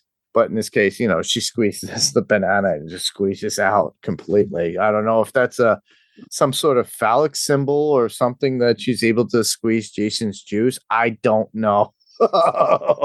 Because it went too far, but too far. I don't know. You guys could sit on your subreddit. I don't know if you have something like that, but I thought it was like, is there something phallically going on in this scene? Let me know. There's always something, but why a banana? Why can't it be a peach? Not? Why can't it be an orange? I don't know, but I just don't get it. But anyhow, she's the first kill, and it was kind of humorous and interesting nonetheless. And I found it interesting. But other than that, also the last one I would have would be the of all things skinny dipping scene. Typical. Yeah. Let's exploit everybody, and they all got naked and they just jumped in the river. And of course, Trish is trying to cover. Yeah, typical horror movie. And then that's where they got to meet Rob down the road. And he fixes the car with the car with the blade because it was the solenoid, and he was able to start it over with it. So it is pretty badass. But we also get a little bit of history about Rob, which is pretty cool. Which is pretty much to the folklore of the series too, because he lost his sister, and he was searching for his sister or his sister's killer, and then he had all the information about Jason Voorhees. And that's how we get a little bit more information about Jason, like renditions of him, what he looked like in sketch form and things of that nature. And I thought that was interesting because in the remake, we get a little bit more spoilers for that. They actually utilize that kind of aspect in the story plot, which you get typical tropes, but they kind of made it an amalgam later on in time for throughout the series. And I thought, and then with the remake, they actually implemented a lot of stuff. But this is one where they gave a little bit more of a backstory of Jason, what they thought, what happened to him, what he looked like as a kid. They had sketch drawings of him, a wild child, things of that nature. And there were other like newsletter or clippings that they had, but they never followed through with it. But it was a nice little twist because you always thought with Rob with his machete that he was the killer. Yeah. So because when Trish goes, and especially with Trish goes into the tent scene, he slashes it. She goes, "What the hell?" But she still invites him back to the house. It was a misunderstanding. All right. I'm done with our favorite moments and scenes because this is going a little longer than normal. But obviously, I was awaiting that, knowing that was going to happen. Jayme, this is kind of new, but since we're talking Friday the 13th, we're going to go to our top 3 kills. You already talked about my number 3. The hitchhiker. That banana scene. I don't know why that always cracks me up They, of course, used a banana because it was phallic. And then they had like the chewed banana coming out of her mouth, which is reminiscent of something else thick that could be dripping out of someone's mouth. I didn't go there. Yeah. I'm just saying. Well, if a woman it's just funny. Down, like, yeah. And spit it out. Okay. All right. I'm not going there. And like how she squeezes the banana, like just the way they focus on the banana so much during the kill cracks me up. If we find the banana lady at the convention, we need to ask her. Oh, a poor woman. You know how many bananas she must get handed at a convention? There is a documentary out there, everybody. I kind of mentioned about it. I'm forgetting the name of it, but we will put it in the show notes so you can check it out. You can find it on YouTube, by the way. It's about Friday the 13th. I believe so. Camp Crystal Lake, isn't it? Yeah. So it's free on YouTube. You'll have ads and stuff like that, but you should be able to see it. It's totally worth watching. It's totally worth watching. If you get the DVD box sets and stuff like that, you'll be able to get one in there too. It's part of the documentary and movies that you get. The whole series, I believe. All right. So that was your number 3. That was my number 3. Oh my goodness. All right. I have to go with sadly enough,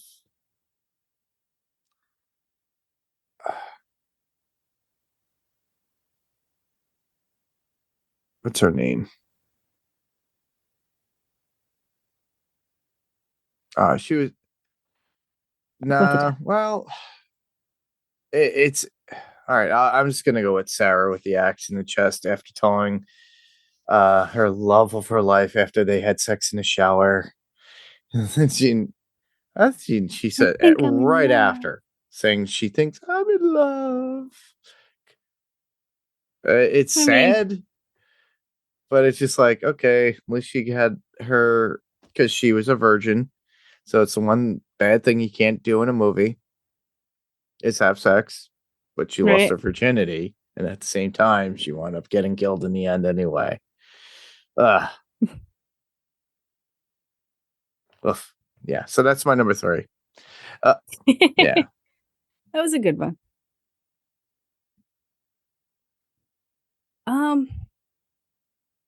There is definitely something about Teddy Bear.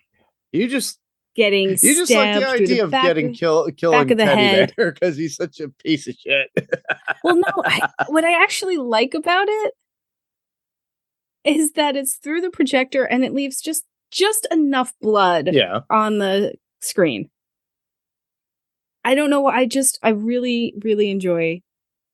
All right. The visuals of that. I could see that.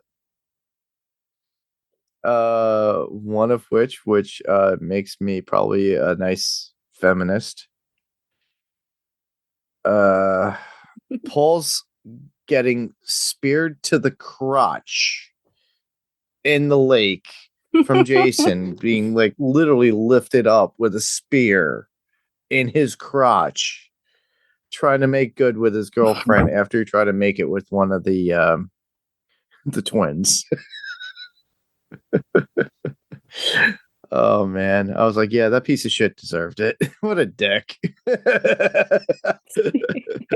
Like, you fucker, you have a hot chick girlfriend, she's all into you, wants to please you, and then you get some attention from some Eurotrash bitch.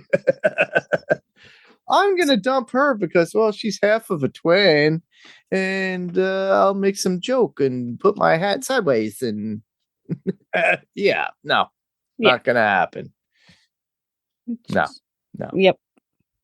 See what happens? She grew older and is still a beautiful woman. Where are you in your career? Oh wait, he's not acting.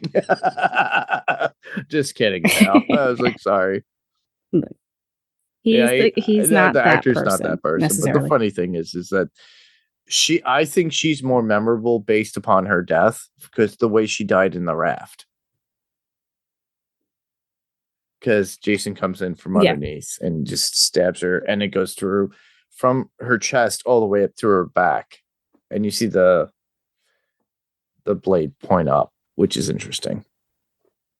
But his justifiable, and I really enjoyed that one. It's one of my favorites, just for the character alone and what he did.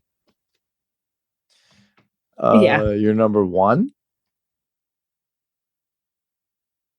This one's hard, and if you ask me again next week, I may change my mind. But I'm going to go with Tina being thrown out the window and onto the car because the amount of glass breaking in this movie is completely unprecedented. Unlike Kane Hodder jumping through like a sliding glass door in part 7. That's okay. But that's one. Like, we've got a lot of windows breaking, showers breaking, a dog jumps through a window. Like, there is insane amounts of glass breaking in this even movie. Trish like, I don't know if the director had window too, and falls off the second level, right? Okay. Yeah. And a dead body comes flying through the windows after she tries to secure them from Jason outside of the house, and he's just like banging all the nails in the door, like, "Oh, we're safe." And then he's like, "Fuck it's a lot you," of sugar and throws a glass body going through the on window. in this movie, I guess. Yeah, all right. Yeah.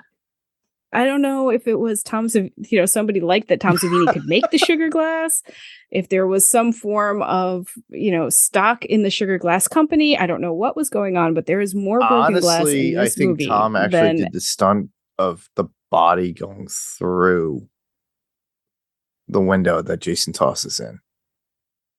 I think he was part of that crew, the stunt crew that were doing that. I gotta ask him or reread what was going on, but I think he was part of that. Because was it a girl or was it a guy? I'm trying to remember who was tossed through the window. But anyhow, the twin going through. Wasn't it? I think wasn't so. it Rob tossed through the window? Yeah, the twin definitely. But and that's something too my father actually had mentioned to me years and years and years ago, long before he passed. We were talking about Friday the 13th. He goes, I remember you walked in one night and I was watching that in the middle of the night and you were like, "Oh, watching this movie?" And I was in high school at the time. And he goes, "This doesn't bother you?" Yeah, as a kid, this would used to bother you. I'm like, it's all right. But yeah, it's that was definitely a scene, because the fact that Jason had to position himself outside the window to pull in, grab her, and pull her through. Yep. And just the way he's like, psh, like they slow motion it, and he's just like, yeah. Oh my god. All right, well, the my number one, and I don't think you could guess it, but it's the celebration of Jimmy and Teddy with the corkscrew. So the corkscrew goes right through. He goes, the corkscrew, Ted, and the corkscrew goes through his hand, and he freaks the frick out. But you see, understandably, Jason's right there with a cleaver and goes right to the head and goes right into the face. And it's kind of a cutaway shot, but you do see it in his face. So it's like the cleaver going like a meat cleaver, just going right into a head and cutting it almost half. It's just like, whoa, that is amazing.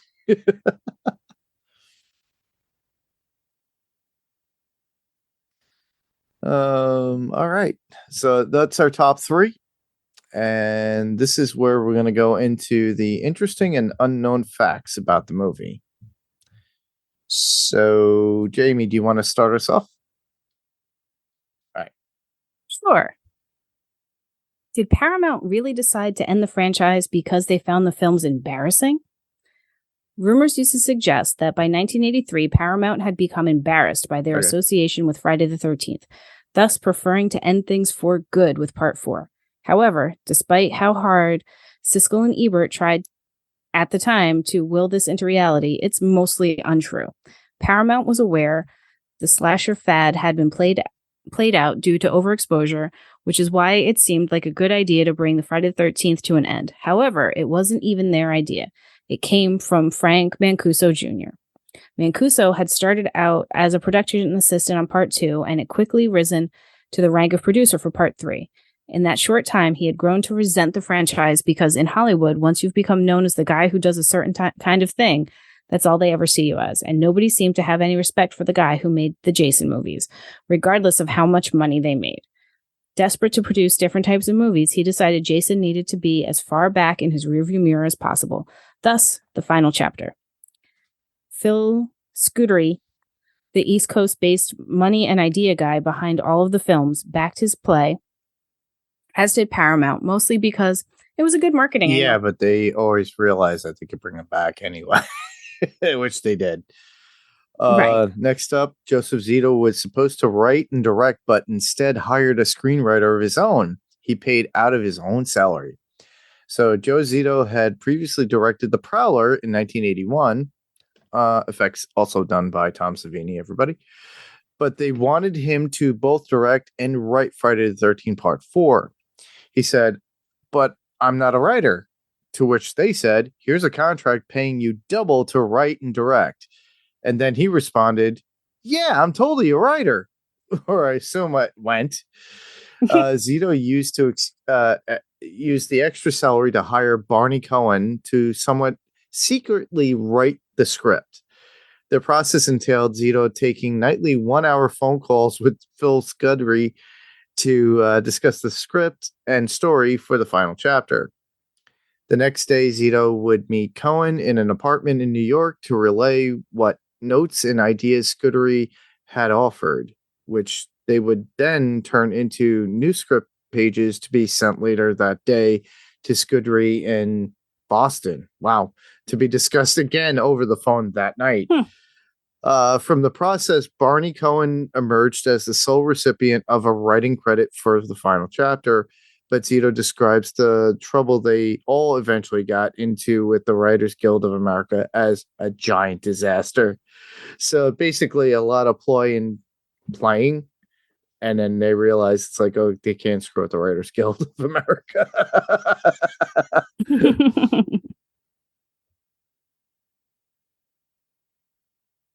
Number 3. Amy Steele talked Peter Barton into doing the film. Peter Barton played Final Chapter's Mansell in Distress. Damsel. Yeah. No, Mansell, yeah. I've never heard that word before. Sorry, I'm totally thrown by damsels. Oh no, it makes perfect sense. I just never heard it. Okay, Peter Barton playing Final Chapter's Mansell in Distress. Barton had been something of a teenage heartthrob, co-starring with Friday the 13th Part 2 heroine Amy Steele in the short-lived sitcom The Powers of Matthew Starr, which happens to be TV Guide's 22nd worst TV show of all time. You have to realize, too, like we already talked about it, he was like one of those like cute, pretty boys. And he was voted Playgirl. So, yes. So that's why they call him the Mansell in Distress, because you think, oh, he's a pretty guy. He's going to live. He's going to be the heartthrob that survives.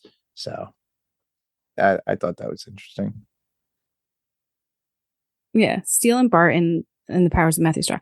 By the time the final chapter offer came around, Matthew Starr was off the air and Barton wanted no part of horror films, having hated working on Hell Night in 1981. Amy Steele somehow talked him into it, selling him on the notoriety of starring in the final Friday the 13th film. Oops. I wonder what Amy Steele said to Barton after Paramount rushed Part 5 out less than a year after the final chapter. Am I bad? I doubt that's what she said in 1984. Goodness. That's so bad. Well, people remember him in the movie. That's for sure. Yeah. Oh, yeah. Like I said, he's a pretty boy. All right. Number 4, Carrie Moore's audition was to simply read one line. So Camilla Moore and Carrie Moore played Tina and Terry in the final chapter. Sorry, I have no idea which one is Tina and which one is Terry in this picture. Whoever wrote this, by the way, everybody. While auditioning for the final chapter, Camilla Moore was interrupted and asked, hang on a minute. We're looking at your resume. Do you have a twin sister? And in fact, she did have a twin sister named Carrie, and the two had appeared together in the infamous Double Mint Gum commercials. I On knew they top were of the Double that, Mint the Moore twins. sisters would ultimately be amenable to appearing topless in the final chapter.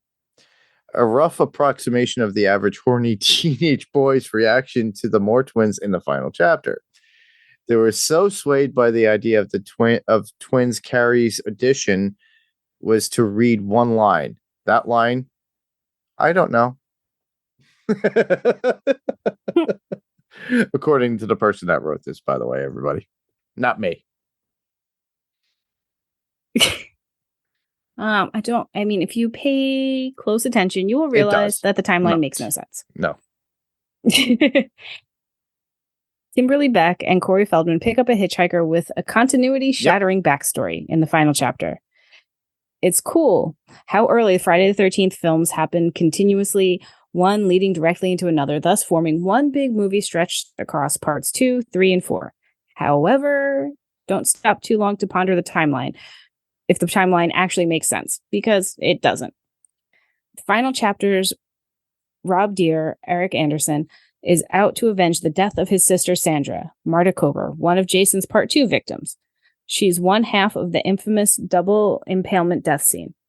The problem is, Part 2, 3, and the final chapter transpire over the course of a Friday the 13th and through a Tuesday the 17th, meaning that by their timeline, Sandra would have only been dead for 2 to 3 days by the time Rob begins his quest for vengeance. Yeah. And that's actually workable, but final chapter gives every indication Rob's been on this quest for a while, and or that his sister's been dead for quite some time, longer than just 2 to 3 days. So, just assume he's avenging the death of another Sandra, not the one who we met and mourned, well, as much as you can mourn any Friday the 13th victim. Yeah, that's the way it'll work. Yeah, kind of like what I mentioned before, because this is the less in a line where it's in continuity where it left off where it started. So the 13th, Friday the 13th, where he starts his killing, Saturday the 14th, then you got Sunday the 15th. Well, we do. There's a couple overnights, so I think they're right with moving it. We make it all the way to the 17th. I can see that. Yeah, it doesn't make sense. It's like, oh, she's been gone like 2 or 3 days. She already said she was out with friends. It's not like the days of like where they have cell phones, so like they're not responding right away. I got a weird garbled text message or voicemail. It's not modern day, you know. Because back in the day, everybody would be like, "Oh, give it a week," you know, and then they put out a missing persons because they went with friends or they were at a camp. You gotta suspend your disbelief at times, I guess. I don't know. All right. Number 6. Why make a little kid the central character? So, the prior Friday films had favored attractive young women as the sole remaining combatant in the battle with Jason. Yet the final chapter gave its final girl, Trish Jarvis, played by Kimberly Beck, a little brother who is ultimately the one to deliver the kill shot to Jason. Why? Beck and Feldman as sister and brother, Trish and Tommy Jarvis, they didn't think it had been done in a slasher film before. That's why. Plus, they wanted to create characters audiences wouldn't want to see harmed by including the Jarvis family. Divorced mother, teenage daughter, preteen son. Opposite the more typical cabin of horny teenagers, they could create more human drama and resonant tragedy, such as the moment Jason is implied to have killed Tommy and Trish's mother. It remains debatable on how intentional the parallels between Jason and Tommy, both ostracized outsiders as kids, mothers murdered, comparison, everybody, but everyone acknowledges Tommy's love for props and masks and the macabre were all homages to the one and only Tom Savini. Yes.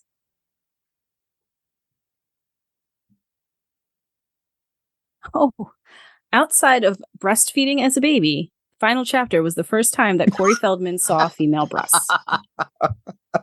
Oh yeah. It's weird to be a child star. It is played for humor throughout final chapter that young Tommy Jarvis, Corey Feldman, is suddenly surrounded by horny teenagers renting a cabin he can see into from his own house. However, the reality of the situation is that those actresses were indeed very or partially naked, and Corey Feldman was still young enough that Eric Anderson and Kimberly Beck took him trick-or-treating on the first day of filming, since it happened to be October 31st, 1983. That's adorable.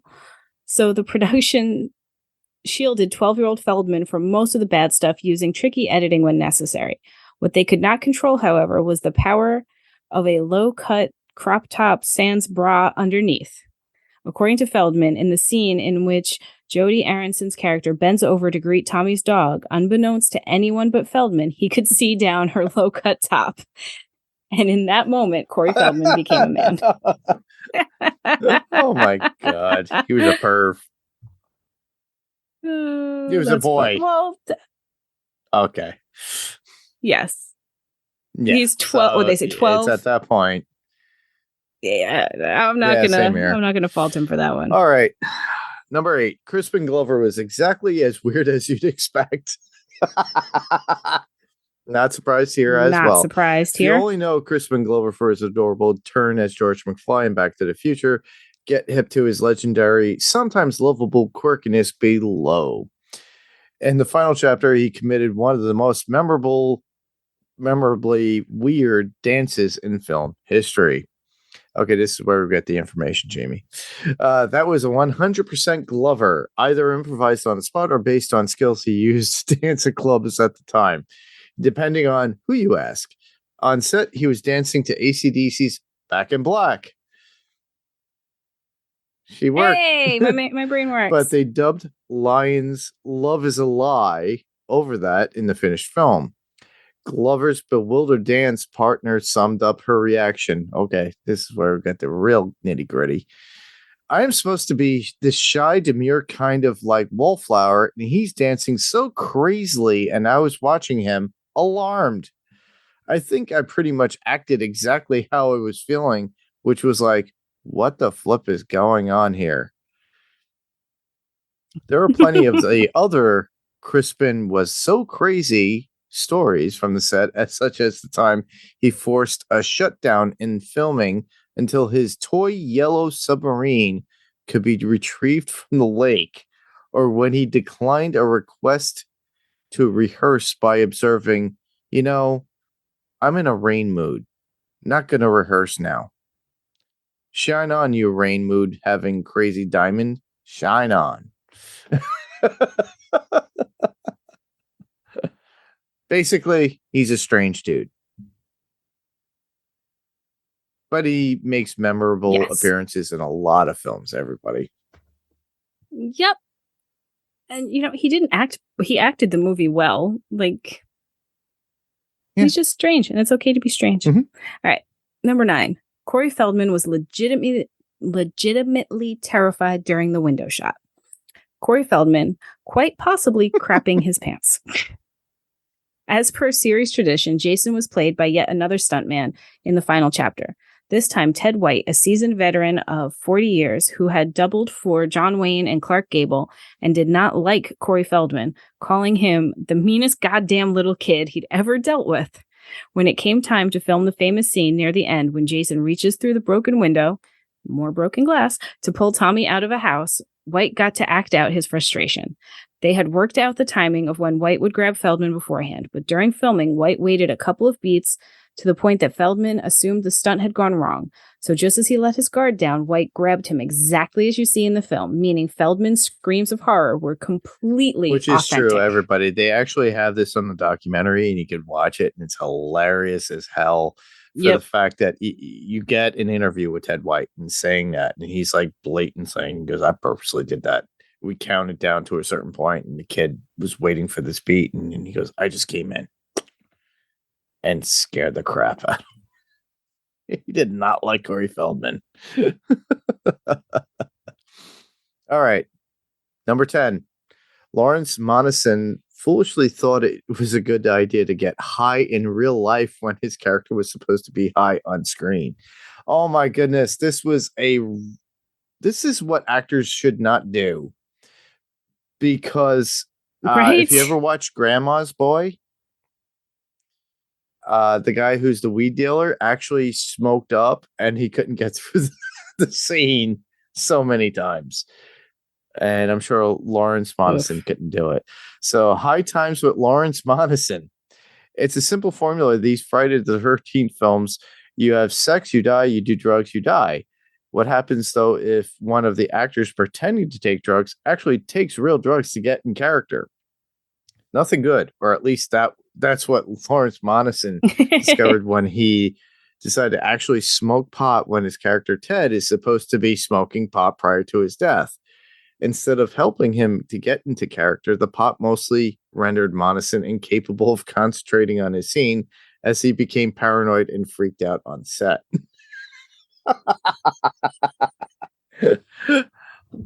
That's a bad thing to do. Just act like you're stoned, dude. That's all you had to do. But he learned it. The highly mockable "he's killing me" moment was inspired by a real life event. Rob yelling out, "he's killing me," just in case we weren't clear what Jason was doing to him. Rob's death scene is one of the most unintentionally hilarious in series history, as his response to Jason's knife repeatedly entering his body is to scream, "He's killing me! He's killing me!" as Trish continues fleeing. And who would really respond like that? We're left to wonder. Well, as it turns out, that was inspired by a newspaper article Joseph Zito read about a stabbing incident on a New York City street in which the victim screamed, "Please stop hurting me, please stop killing me," yet no one nearby intervened or called the police. The idea was for Rob's scream to highlight how merciless Jason was, killing a rather noble character who not only sought justified vengeance, but was also the love interest for Trish. Thus, Trish can hear exactly what was happening and either rush to Rob's aid or flee, but instead she runs away only to return due to overwhelming guilt. Oh, now I see what they were going for. I don't think they pulled it off, but at least I can see the point. That actually was a hard scene for me to watch because I felt the gut-wrenching fear of it because he's killing me, and she's looking at him getting. It looks like like a hand rake going into his chest, raking into him. It's one of the most. Yeah. And she still has her little brother to watch out for. She does come back and she sees the body. And then next thing you know, Jason's hands coming through the stairwell for her. Like he didn't go away. So, not to reference people under the stairs, but he was one of them. All right. Number 12. One alternate ending revealed the rueful fate of Mrs. Jarvis. Interesting. I did not know this. The actual ending of the final chapter closes with an appropriate brutal death for Jason as his head slowly descends down on an upturned blade. Take that, you teenager killing monster. So, that head goes down on the machete like butter. It is so cool. That's it's one of the best animatronics. Yeah. That and the hand. The machete through the hand. Which, honestly, everybody, they never really replicated or showed that he has a split hand later on. So, in continuity, keep that in mind. However, series tradition dictated they needed a fake-out dream sequence conclusion. They filmed one involving Trish and Tommy's mom, but scrapped it. Thus meaning the official version of the final chapter never does reveal what became of the elder Jarvis, whose death is implied but never depicted. That is true. She was killed off screen. Yeah, she just disappeared. Yeah, she just kind of goes, ah! So thanks to recent efforts of documentarian Daniel Farrens and Joseph Zito, the original ending has been restored as much as possible.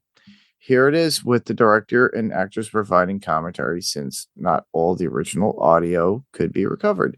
So I will try to put this information in here so you guys could actually go to it from where I got this information from. So if you want to go to it, you're more than welcome to. If not, go to the documentary because I believe they go further into it. And there have been about 3 documentaries about Friday the 13th, by the way. And one is like almost 8 hours long. Have you watched those, Jayme? Probably. I watched Crystal Lake, Camp Crystal Lake. I haven't watched a lot of the fanfic this type is of actual, stuff. Yeah, this is an actual. But there's an actual documentary. And I documentary. think one of them on the Blu-rays, it's like it goes forever and forever because I had it on from like 8 a.m. in the morning until late. And I was like, how long is this thing?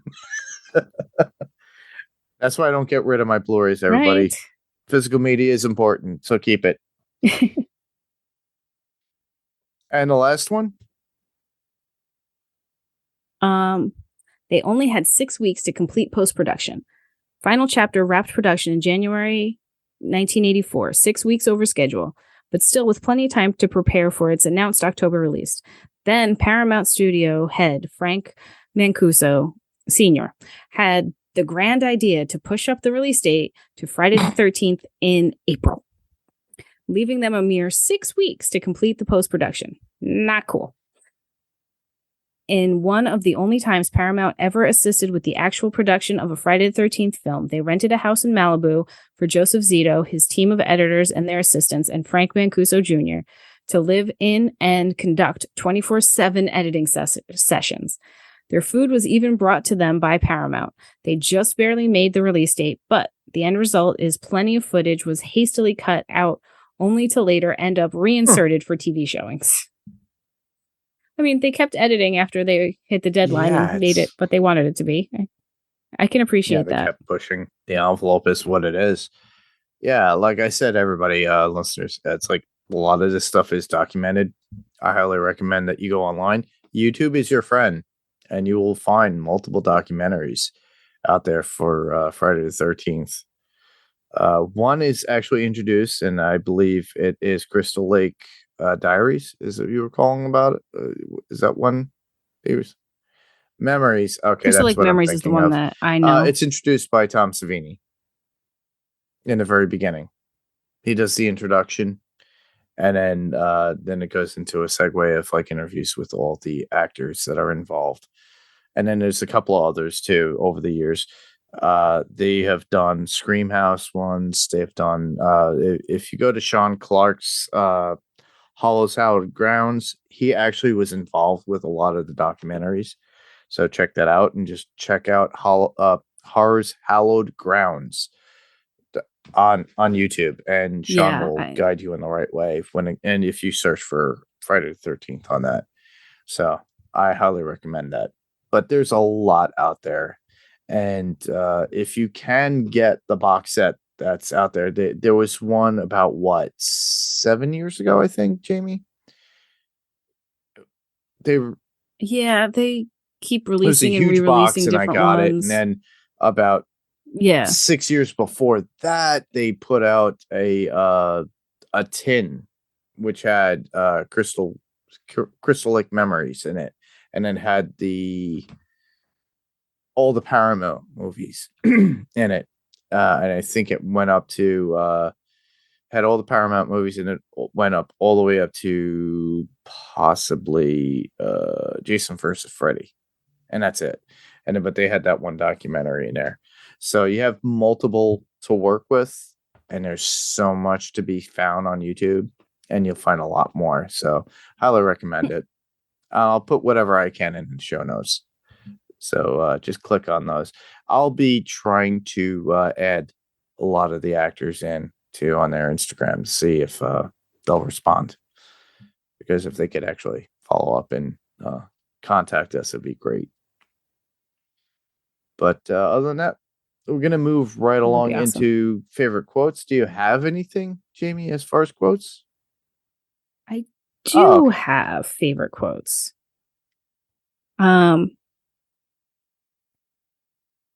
Our buddy Axel. Jesus Christmas! Holy goddamn! Holy Jesus! Jumping Christmas shit! Okay. When Jason moves his hand onto the girl and she jumps out, and then he loses his mind. Oh my goodness. Yeah, that is true. Yeah, that whole tirade cracks me up. I have one from Tommy. And it's just, it's after watching the teen skinny dipping, and he says to Trish, he goes, "Some pack of patootsies, huh?" And of course, the typical older sister going, "Tommy!" Something I would say to my sister if I was in that same position. Got Ted's very famous line. No. It says you're a dead fuck. You think that's funny? He thinks that's funny. Which you have to also pair with after he finally gets laid. Tina, was I a dead fuck? Yeah. That was Tommy, though, asking that same question. She's like, "No, I was great." This was one, and this is from the Lovebirds. Doug saying to Sarah, "I think I'm in heaven." And Sarah turns around, and Doug can't really hear it, and she goes, "I think I'm in love." Which was like the beginning of the end for both of them. Right. That the only other one I had was they're all at the very beginning, all dead, some emergency. And the last one I have would be from Nurse Morgan saying, "Axel, you are the Super Bowl of self-abuse."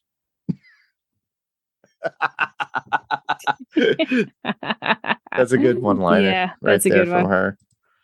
Because you could tell, like, it's like, why am I lowering myself to your standards, you jackass?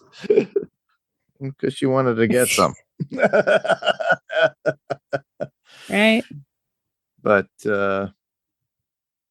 well, yeah, we're coming to a close to the podcast, but this is in the point of the podcast of where can listeners hear you. So Jayme, you can plug away of what we're gonna be doing and what you like.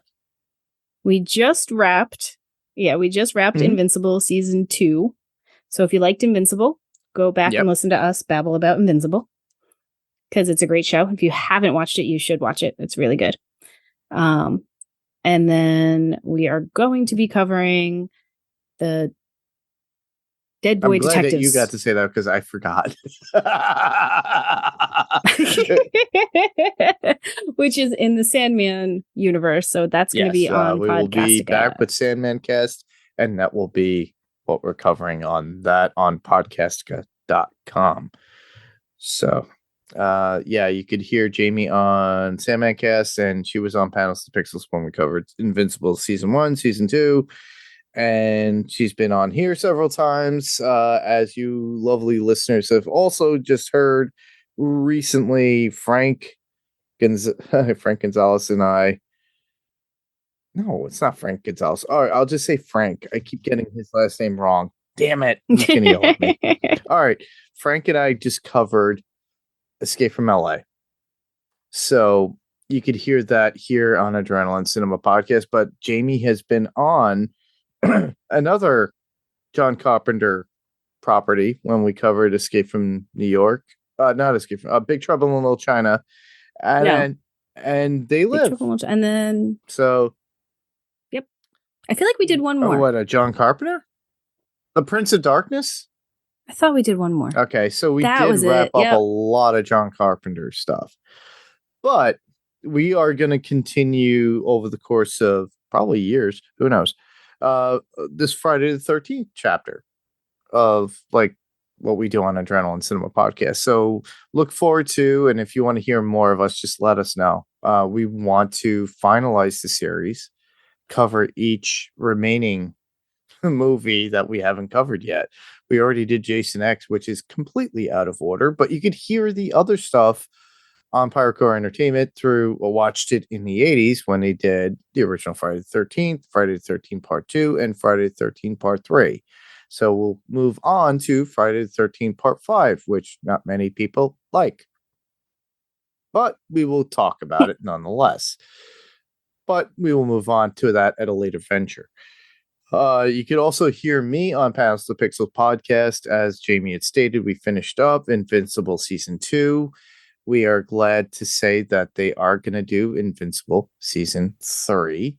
You should be hearing more from us when we are starting to cover X-Men 97 and do a whole recap of that hopefully with Steve and myself, as well as Echo.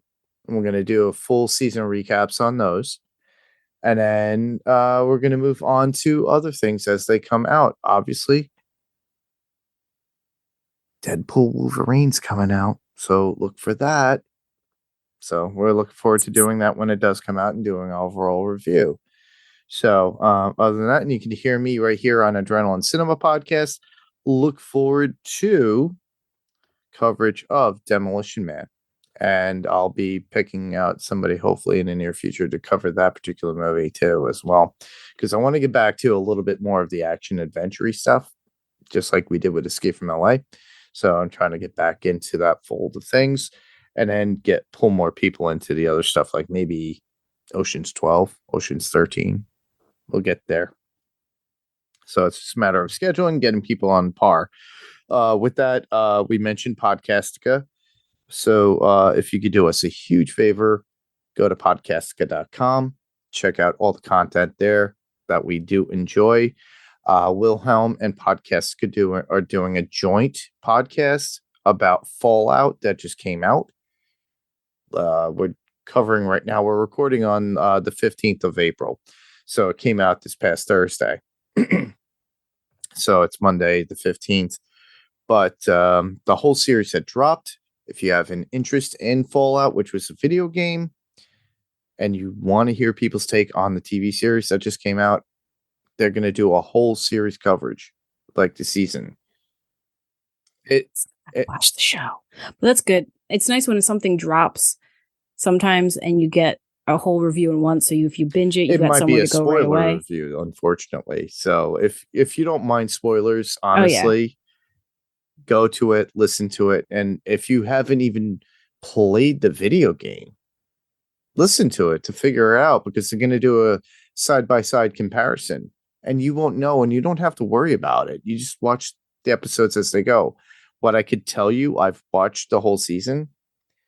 I had seen Twisted Metal on Peacock, and I thought this was far better with the acting, story, budget, effects, everything when it comes to the actual show, in comparison to what they did with Twisted Metal. Now, I look forward to seeing what they do with Twisted Metal for season 2, but this was a far cry and done very well. So it's Amazon Studios.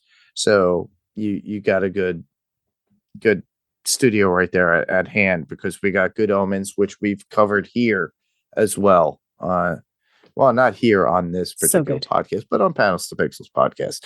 But nonetheless, you got a good studio backing it. So go to podcastica.com. There you could find the Buffyverse podcast with Penny and Kara, where they do what do they call that? Yeah, Buffy Still Slaying is another word for it. But all you have to do is go to podcastica.com. I've only been on it twice.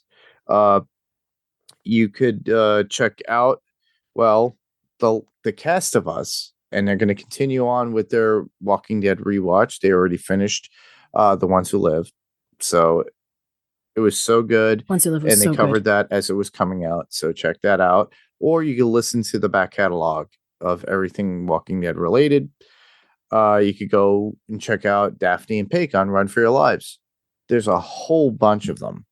And then also go to piratecoreentertainment.com. Check out everything else that's on the website. You go Watched It in the 80s. You have a back catalog of stuff that Damien has done already. And then you have Fantasy Picks Movie Edition as well.